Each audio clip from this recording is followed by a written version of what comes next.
This wasn't supposed to be a good one. I didn't even bring my GoPro because I didn't think it'd be worth it. Boy, was I wrong. Once I stepped inside this time capsule, 3 generations of family living in it, I just knew I had to break out my camera and capture what I could because this is amazing. Those are some great pickups. I'll get them right out to you. Hey, I'm Hyde, the junk rocker.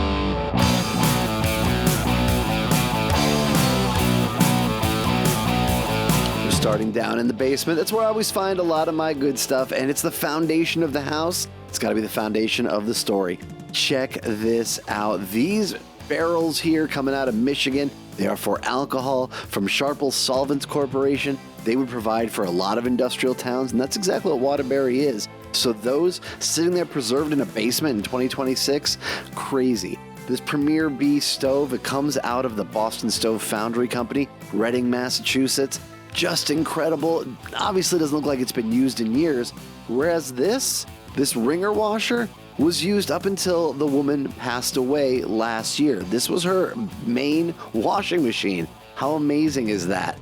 It brings me to something that I always say, that when you walk into an estate sale, you always have to treat it with reverence. These are the things that someone felt were worth keeping in their lives. And now that they're gone, if you buy something, you become the steward of it, whether that's to pass it along to the next person or to keep it for yourself, bring it into your home, make it part of your life. You treat it all with reverence and responsibility because everything is a story, such as these boxes here. They say travel 70s to 90s on them, and that's exactly what they are.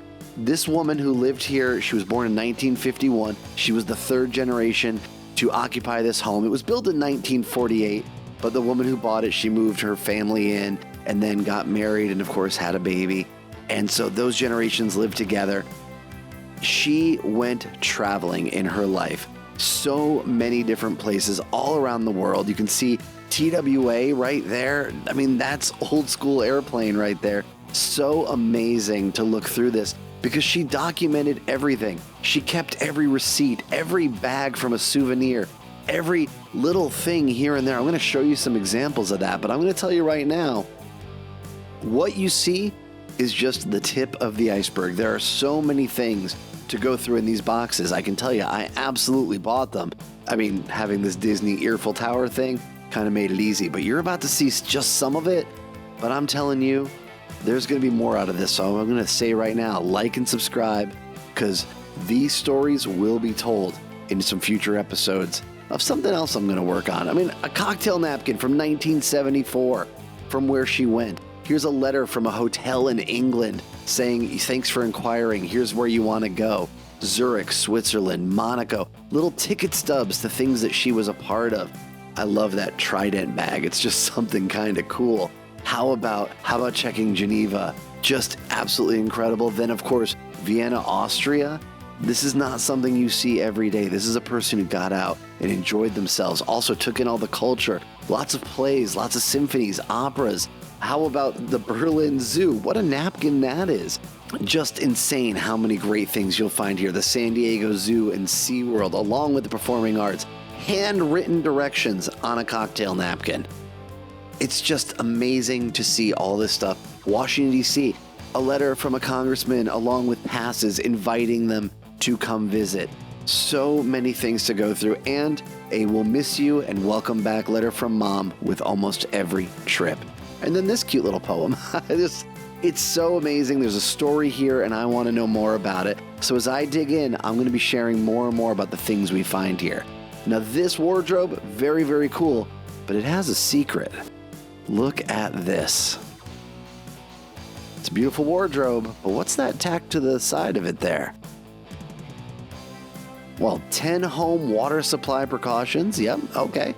Good to know because of an air raid, right? Isn't that amazing? Well, how about this? Air raid information for your protection. Meet your air raid warden. Prepare now. In case of an air raid, keep calm. Whoever got this wardrobe got that as well, and my hat's off to them because that was incredible. From February 1941. Older than the house itself. Must have been brought in by the grandparents along the way. Amazing stuff to see. Preserved perfectly in a wardrobe of all places. just incredible. You never know what you're gonna find. I'm regretting not wearing my GoPro throughout this entire video, so I'm glad I was able to at least scrape something together to show you. And of course, I gotta celebrate Caldor. You know how I am. 1951 for a General Electric refrigerator. They kept the receipt from 1951. Oh, and they kept the refrigerator as well. You can see it sold to Steve. I'm very jealous of Steve. I would have bought this. If it hadn't sold already, I would have definitely picked this up, because look inside with me. Look at that freezer. Look, this is the original ice cube trays. Perfect condition. This thing was preserved and it still worked. It was cold in there. It's just absolutely incredible how well taken care of this was. And that's the theme you're gonna see around this house. A lot of things preserved, taken care of, original boxes. As you can see right here, I mean, these are just salad forks, but in their original box. Look at this quality range. Goes right with the refrigerator, doesn't it? It's incredible. Looking up in these cabinets, and I'm seeing all this old wear, and my girlfriend actually said, you know what, we should have bought some of this. I can proudly say I bought that iron you saw up there. I wasn't gonna let my chance go to waste. But she said we should have picked up more. We should have picked up more pots and pans, and you know, woulda, shoulda, coulda. That's just the lesson. Take a look at this kitchen. Look at the tile. Look at the pink tile at the top going into the pink wall. The windows, the natural light. It's just amazing. Again, built in 1948. I don't know if it was to their specs, but I think it probably was, because it's almost got an apartment-like feel on a half of it, which was probably done for what became the grandparents, because here's your second kitchen. Look at this stove. That is 3 amazing stoves in one home. Incredible. I don't even know what to make of that one. Looking over here, obviously some newer items, but I'd never seen a Lloyd's radio before. This just reminds me of something Don Draper would have on his desk in Mad Men. So yeah, I'll tell you right now, I had to pick this up. You won't see me buy anything or pick anything up while on camera, because I've got my hand busy filming. Unlike normally when I've got the GoPro, my hands are free. So I'm kind of just going through, taking a look, making mental notes. Look at that, it's beautiful. I had to have it. There was no way I wasn't walking out with it. I plugged it in, it lit right up. Beautiful. I'm excited to have that. I don't know where I'm going to put it quite yet, but it was definitely something worth having. More and more of that time capsule feel. This kitchen kind of mirrors the other kitchen. Same pink, same tile, and it's just of its time. Arvin portable electric heater. I actually needed a heater. I should have bought this. Look at that. It's so clean. It's so fantastic. And it's got the original paperwork inside. This is something I regret not picking up. Past me, you really weren't nice. You should have done that. I'm always chastising past me. These coffee cans, Brim, that takes you back to the 70s. Hills Brothers, somewhere in the 60s. Maxwell House is about the 90s. Then these Currier and Ives wrapped ones, just fantastic. None of them have tops, but I can tell you I bought all 5 of them. No way I was going to leave them. They are, again, pieces of their time, and a time where you repurpose things. It's that frugal post-depression time where you say, look, got a coffee can, I'm going to put something in it. Who doesn't remember their parents or their grandparents using those coffee cans for something else, whether it was buttons or sewing things, whatever it might be? They got reused in every house, so it was cool to find them here. Because for some reason, not a lot of them have survived when I go out and go to look at these places. We got a bedroom here with just the decor. Everything matches really well. Look at this. My girlfriend filmed this part. These slides. Look at some of these slides of places that she went. Absolutely incredible. You know, we don't love slideshows as much, and yet, due to social media, I think our whole life becomes a slideshow now. Look at that. She's waving. She's happy. The things that nobody used to want to sit through, we now doom scroll through. Yeah, something's gone weird in our society. Now, this was cool. There's obviously a lot of, I'd say, desk, you know, your writing utensils, office supplies. But look at this. Remember, she's a traveler, so I bet you this thing got used. Yeah, the international currency converter. Sadly, it didn't work, or else I might have bought it. And again, past me, I probably should have bought it, but it was just so cool because I do know now, having looked through those boxes a little bit more, I know all the places this thing must have gone. And it's incredible to think that this probably was carried around saying, all right, I got to make sure I know exactly what I'm doing when I'm sitting here in Switzerland or when I'm in anywhere that I need to know what my conversion rates are to make sure I'm not spending too much. A lot of Christmas things over here and holiday things as well. Down here we got Christmas lights. You know me, I love vintage Christmas. So when I see something like this in the original box, I'm going to plug them in, I'm going to test them, light them up, see what they're doing. Because these boxes, they're survivors. They're not 100% great, but they were loved, they were used. It was all part of a Christmas holiday tradition, and one that I'm happy to continue carrying on because they worked and I bought them. Now these I passed on, and you'll see at the end of this video, I've got all the things I bought. You'll see every bit of it. But these I asked about, they wanted $2 a piece, and normally that's actually not too expensive, but to be honest, I was tapped for cash by the end of this, and you'll see why at the end of this video, all the things that I ended up purchasing. So there wasn't enough room for another $10 of cassette holders, but wish I'd rethought that and maybe gone and grabbed another $10 from the ATM. Next time, I gotta smarten up on some of this stuff, because these lights, they were worth it for me. This one, on the other hand, the star, a little too rustic. Wasn't really to my style. Now we're gonna leave this bedroom, taking a look at this closet, and look what's in this closet. Like the jewelry boxes you're seeing there, they're all different sizes, look like different eras, and I don't really know anything about them. But this phone, I know something about this phone. This phone is pretty much between the mid-50s to 1962. Look at that number 7. It's PRS, there's no Q. Look at the number 9, it's WXY, there's no Z. And that really dates this phone to a certain period of time. So knowing it's that old, I'm going to tell you that came home with me too. No way I was not going to use it. And I mean, not use it, but no way I wasn't going to have it. I love it. It's a great phone. It's not perfect. It's got its issues, but it's just, again, a perfect part of a time. And that's what matters to me. I've had organs like this before, and it's just not something I wanted to mess around with, even though this had the original box, original instructions.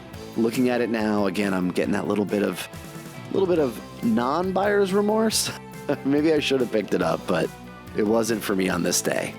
Especially because what I ended up buying was this Kimberly phonograph, absolutely incredible. They said it worked, and they spun it. It lit right up. No problems, no hesitations. It worked. This is a picture from a little bit later when I pulled the platter off to start moving it.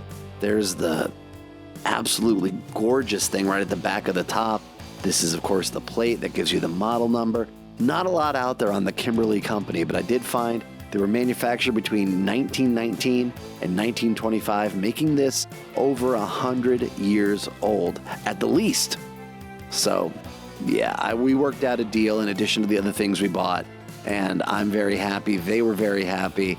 And this is now set up in the house. And I'm going to give you a little taste of it a little bit later on because it's just so beautiful. I'm so excited to have one. I've wanted one for years. And about a year ago, my girlfriend and I, we stayed in an Airbnb that had one. And we played it a lot. And it was been on our mind ever since for almost a year. And she's wonderful. She says, let's get it.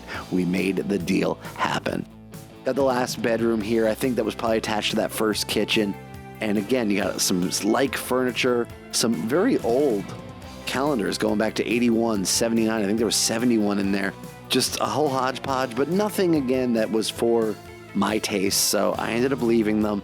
But there was a part of me that really didn't want to because they're just neat and they're here. And when you see something in front of your face, it's hard to not get caught up in it, whether it's the nostalgia or whatnot.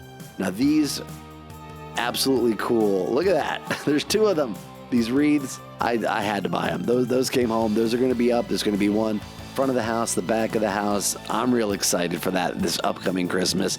We're going to put those up, and it's going to be a lot of fun because, again, they're just so, they kind of remind me of like something that would have been up in school, that would have been up in your teachers, because they can't put stuff that sheds. They're going to put up the paper ones. And I love it. It's got a cachet to it that I'm just all about. So there was no way I was going to leave without those. I saw them and I knew whatever the deal we had to make was, we were going to do it.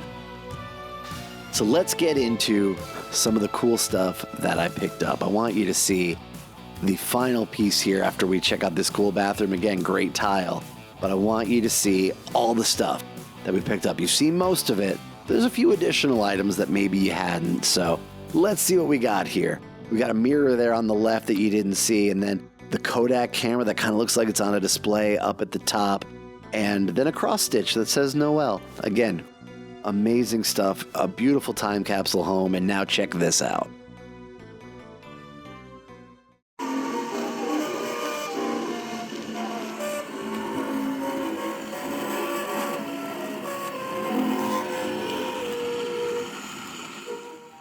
Perfect as a gem, no lies. So great to see that patch there again. Can you believe this was in this house where they said they had to vacuum a lot of dust off, and yet, man, this thing looks fantastic. There's not a lot of scratches, not a lot of dings. It's just beautiful.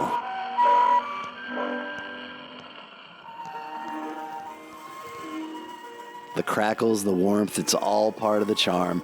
Thanks so much for tuning in. Please like and subscribe. Like I said, more on this sale and the things we found, especially in that travel, coming up in future episodes. I'm going to kind of go a little bit of a different path with those as we continue on the normal Drunk Rocker path for other things. Till next time.